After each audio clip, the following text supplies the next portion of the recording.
किसी ने बहुत अच्छी बात कही है कि त्याग के बिना जीवन में कुछ भी संभव नहीं है। एक सांस लेने के लिए भी एक सांस को छोड़ना पड़ता है। नमस्ते दोस्तों, मेरा नाम है आकाश शर्मा। यह कहानी तिब्बत की है। बहुत प्रचलित कहानी है। वहाँ पर एक सरोवर था जो कि चारों तरफ से पहाड़ियों से घिरा हुआ था, पेड़ों से घिरा हुआ था। यह सरोवर बहुत अद्भुत और बहुत चमत्कारिक सरोवर था। उस सरोवर के बारे में कहा जाता था कि उसमें अगर कोई व्यक्ति डुबकी लगा ले तो वो अपना रंग रूप छोड़ के दूसरे रंग रूप को प्राप्त होता था। बहुत गुणकारी व्यक्ति बन जाता था, वो बहुत चमत्कारिक व्यक्ति बन जाता था। उस तालाब में जानवर कूद जाए तो वो इंसान बन जाए, इंसान कूद जाए तो वो देवता बन जाए। ऐसा गुण था उस तालाब का।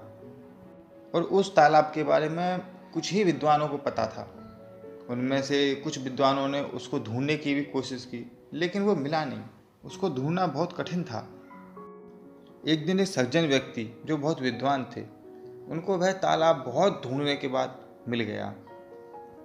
तालाब पहाड़ियों से घिरा हुआ था।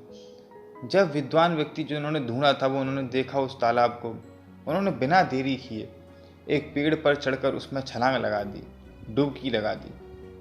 और जब वो व्यक्ति उस तालाब से बाहर निकले तो वो व्यक्ति जो थे वो आदमी से देवता बन चुके थे, देवीय शक्तियों से संपन्न हो चुके थे, वो देव रूप में आ चुके थे।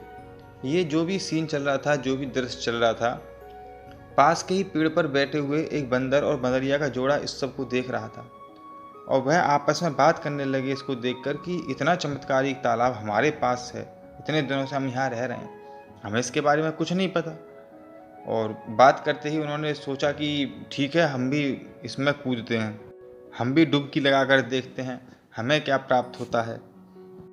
और दोनों ने बिना देरी किए हुए छलांग लगा दी, डुबकी लगाई। चमत्कारिक सरोवर था, चमत्कार हुआ। दोनों जब बाहर निकले तो वो इंसान के स्वरूप में थे। जो बंदरिया थी वो एक बहुत सुंदर महिला बन चुकी थी और जो बंदर था वो एक बहुत सुंदर पुरुष बन चुका था। बंदर के मन में एक बात आई और उसने बंदरिया को बोले चलो ठीक है, अब इंसान तो हम बन ही गए, अब एक और बार छलांग लगाते हैं, तो इस बार हम इंसान से देवता बन जाएंगे। बंदरिया जो कि सुंदर नारी बन चुकी थी वो बोली, अरे नहीं, अब रहने दो, अति करना भी खराब है, बेकार है। लेकिन वो बंदर जो इंसान बन चुका था वह मानने वाला नहीं था।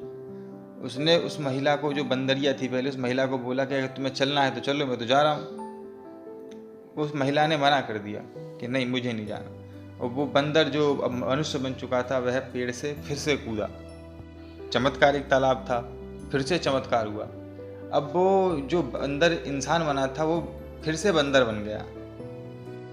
जो बंदरिया तालाब के चमत्कार से एक सुंदर महिला बन गई थी, उससे एक राजा ने शादी कर ली और वो रानी बन गई। और जो बंदर था उसको एक मदारी ने पकड़ लिया और उसको खेल दिखाने के लिए उसी राजभवन में लेकर गया।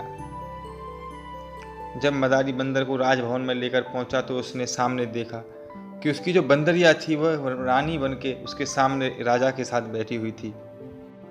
और बंदर चाह कर भी कुछ नहीं कर पा रहा था। बंदरिया जो अब रानी बन चुकी थी, उसने बंदर से बस एक ही बात कही कि आगे अब जिंदगी में कभी लालच मत करना, किसी भी चीज़ की ज़्यादा अति मत करना। जिंदगी में त्याग बहुत ज़रूरी है। एक लिमिट के बाद में खुशी रहना बहुत ज़रूरी है, संतुष्ट रहना बहुत ज़रूरी है। हम में से कुछ लोग ऐसे होते हैं जो और के पीछे भाग रहे होते हैं, और जो हमारे पास मिला हुआ होता है उसको भी हम ठीक से जी नहीं पाते, एंजॉय नहीं कर पाते। इस बात को एक बार सोचिएगा ज़रूर।